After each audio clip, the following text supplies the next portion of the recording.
आजकल जब आप सुबह उठते हैं तो आपको धुंध दिखाई देती है, जिससे विजिबिलिटी काफ़ी कम हो जाती है और कुछ मीटर बाद ही धुंधला दिखाई देने लगता है। ठीक इसी तरह की कंडीशन सर्दियों के पहले भी थी। अब ऐसे में हमारे सामने सबसे बड़ा सवाल ये होता है कि आखिर ये पता कैसे किया जाए कि आपको जो धुंध दिख रही है वो कोहरा है, स्मॉग है, धुंध है, ओलावृष्टि है या फिर कुछ और। अगर हम इनके नाम जान भी जाएं तो ये कैसे और कब बनते हैं और इनके बीच क्या अंतर है, इसे समझने में मुश्किल होती है। शीतलहर से जुड़े कुछ ऐसे ही शब्दों और इसके बनने के पीछे के कारणों पर चर्चा करने के लिए धे टीवी की ज्ञान की डिजिटल दुनिया में आपके साथ हाजिर हूं मैं आस्था। चर्चा की शुरुआत ओस से करते हैं।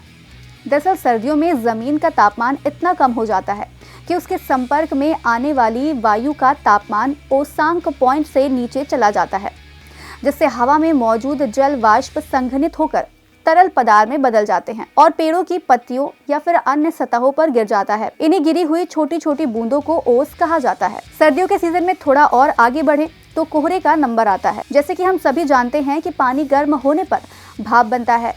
ये भाप हवा में ऊपर उठती है और ठंडी होने पर फिर से पानी में बदल जाती है। इसी प्रक्रिया को संघनन कहते हैं। कोहरा भी संघनन की प्रक्रिया से ही बनता है। असल में ठंड की रात में तापमान बहुत नीचे चला जाता है और इस दौरान भी जमीन से गर्मी रिलीज होती रहती है, जिसके चलते आसपास की नदियों, तालाबों, झीलों या महासागरों से आने वाली जल वाष्प से भरी हवाएं ठंडी हवा के संपर्क में आकर संघनित हो जाती हैं। इस प्रक्रिया में पानी की छोटी छोटी बूंदें बनती हैं जो हवा में तैरती रहती हैं। यही बूंदें कोहरे के रूप में दिखाई देती हैं। धुंध भी कोहरे की तरह ही संघनन की प्रक्रिया से बनता है। कोहरे और धुंध में सबसे बड़ा अंतर ये होता है कि धुंध कोहरे से कम घना होता है, जिसके चलते विजिबिलिटी को तो कम कर देता है, लेकिन इससे इतनी भी विजिबिलिटी कम नहीं होती जितनी कि कोहरे में हो जाती है। सामान्यतः ये माना जाता है कि धुंध में दृश्यता 1 किलोमीटर से ज़्यादा लेकिन 2 किलोमीटर से कम होती है, जबकि कोहरे में दृश्यता 1 किलोमीटर से भी कम हो जाती है। इसके अलावा धुंध अक्सर जमीन के पास होती है, जबकि कोहरा जमीनी स्तर पर भी बन सकता है और ऊंचा भी बन सकता है। धुंध और कोहरे के अलावा आपने पाला पड़ने के बारे में भी सुना होगा। दरअसल पाला पड़ने की घटना तब होती है जब वातावरण का तापमान 0 डिग्री सेल्सियस या फिर उससे भी नीचे पहुंच जाता है। इस फ्रीजिंग पॉइंट के तापमान के चलते ही किसी भी सतह पर मौजूद जल वाष्प ठोस यानी क्रिस्टल की तरह जम जाता है। इस तरह से पाला जमीन, पेड़ पौधों और अन्य वस्तुओं पर बर्फ की चादर की तरह दिखता है। ओलावृष्टि की बात करें तो ये एक प्रकार की वर्षा होती है जिसमें बर्फ के छोटे छोटे टुकड़े जमीन पर गिरते हैं। इन्हीं टुकड़ों को ओला कहा जाता है।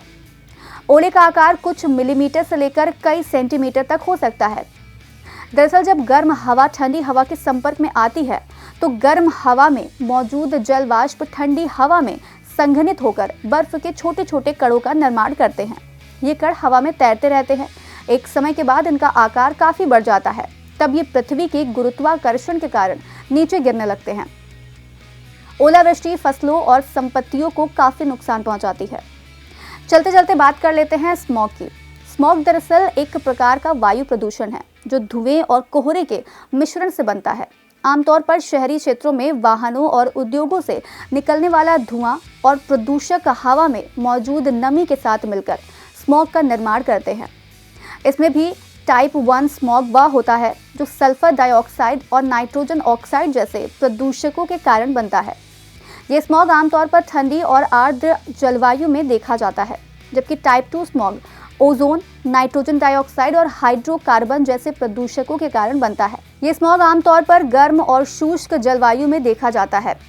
ओस, कोहरा, धुंध, पाला, ओलावृष्टि और स्मॉग में स्मॉग स्वास्थ्य के लिए सबसे ज़्यादा खतरनाक होता है। ये आँखों, नाक और गले में जलन पैदा कर सकता है। इससे सांस लेने में परेशानी, छाती में दर्द और अन्य स्वास्थ्य समस्याएं भी हो सकती हैं। स्मॉग पौधों और जानवरों के लिए भी हानिकारक होता है।